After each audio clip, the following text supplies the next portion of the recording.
All right, after about an hour, an hour of working with the battery and taking the Apple Watch face apart, finally got everything working and back together.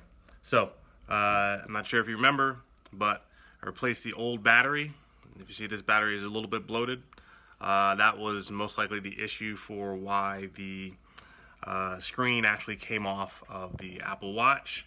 And I was able to put a new battery in and had a little trickiness with the adhesive. If you can see the adhesive here, it's that little border. It's not actually the middle, it's the border. And you had to put the border down, but I had to make sure that the clips for the watch display were actually in place. So I had to put the adhesive down first, then put the clips on, and then I was actually able to connect everything back up, remove the backing, and actually be able to put everything back together. So Apple Watch is fixed. I'm super happy. Project's one for the day, but more to come. All right. See you next clip. Bye.